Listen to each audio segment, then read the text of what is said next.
Sir, সকালে ঘুম থেকে উঠে কোমর ব্যথা খুব প্রাসঙ্গিক একটি বিষয় নিয়ে আলোচনা করছি। শুরুতে আপনার কাছে জানবো যে কি কারণে হয়ে থাকে।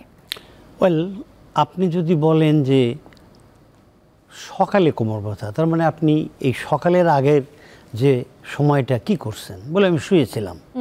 শুয়ে থাকলে আর দিনের অ্যাক্টিভিটি কি এক? নো। এই জন্য সকালে কোমর ব্যথা হতেই পারে। দিনে আপনি একটা অ্যাক্টিভ অবস্থানে থাকেন, আর রাতে আপনি ঘুমিয়ে আছেন হয় একই অবস্থায়, অথবা মাঝে মাঝে আপনি একটু সরে যাচ্ছেন। আমরা যদি এই জার্নালের কথা বলি, একটি জার্নালে বলা হয়েছে, যারা এই মাসকুলোস্কেলেটাল উপর কাজ করে, 1914 সালে এটা পাবলিশ হয়েছে। সেখানে বলছে যে সারা রাত যখন আমরা শুয়ে থাকি তখন আমাদের সকালে ব্যথা হতেই পারে। কেন হতে পারে? কারণ আমরা একই অবস্থানে শুয়ে থাকি, আমাদের অ্যাক্টিভিটি কম হয়। যখনই একই অবস্থানে শুয়ে থাকি তখন শরীরের ভিতরে যে ফ্লুইড থাকে বা পানি থাকে, সেইটা কি করে আমাদের ডিস্ক, লিগামেন্ট, দ্য মাসেল ওরা অ্যাবজর্ব করে। অ্যাবজর্ব করলে তার কি হয়, একটু ফুলে যায়। ফুললে ওই জায়গায় যে নার্ভ এন্ডিংগুলো থাকে এর উপরে প্রেশার হয়। এখন যদি আমরা কম্পেয়ার করি তাহলে দিনে কি হয়? দিনে আমাদের এটা ফলে না। দিনে আমরা অ্যাক্টিভিটি করি, উঠি, বসি, চলি, মাসেলে অ্যাকুমুলেট করে না, ডিস্ককে অ্যাকুমুলেট করাটা ড্রেইন হয়ে যায়।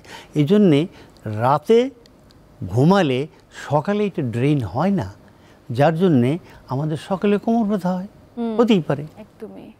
এবং স্যার, এই যে নানা ধরনের প্রসিডিউর রয়েছে যেগুলোর কারণে কোমর ব্যথা হচ্ছে, বিভিন্ন মেকানিজম রয়েছে, মানে মানে এর মধ্যে এত কিছুর মধ্যে ভুল ভঙ্গিতে আমরা যেটাকে সবসময় মনে করে থাকি যে রাতের বেলা হয়তো বা ভুল কোনো ভঙ্গিতে শুয়েছিলাম, যেটার কারণে সকালে উঠে এত তীব্র ব্যথা অনুভূত হচ্ছে, এই বিষয়গুলো আসলে কতটুকু যৌক্তিক? আসলে কি এমন কিছু হয়ে থাকে?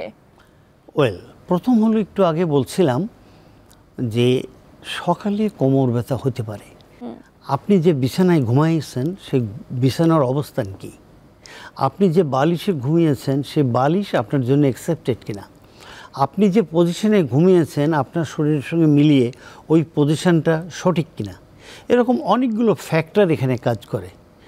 এছাড়া ফ্লুইড জমে সেটা নার্ভ এন্ডিংয়ে কম্প্রেস করে ব্যথা হয়। সুতরাং এই জিনিসগুলো আপনাকে মনে রাখতে হবে। অন্যদিকে চলুন আমরা একটু দেখি সৃষ্টিকর্তা কি করেছেন। সৃষ্টিকর্তা আমাদেরকে সৃষ্টি করেছেন এরকম বাঁকা করে, অর্থাৎ মাজার এখানে আপনার একটা কার্ভ হবে, গর্ত থাকবে।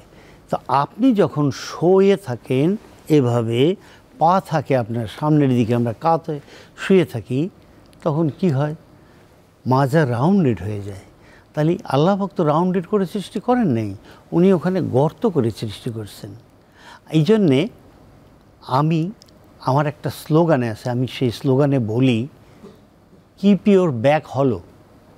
আপনার ব্যাকটাকে হলো করে রাখার চেষ্টা করেন। কিপ ইউর ব্যাক হলো।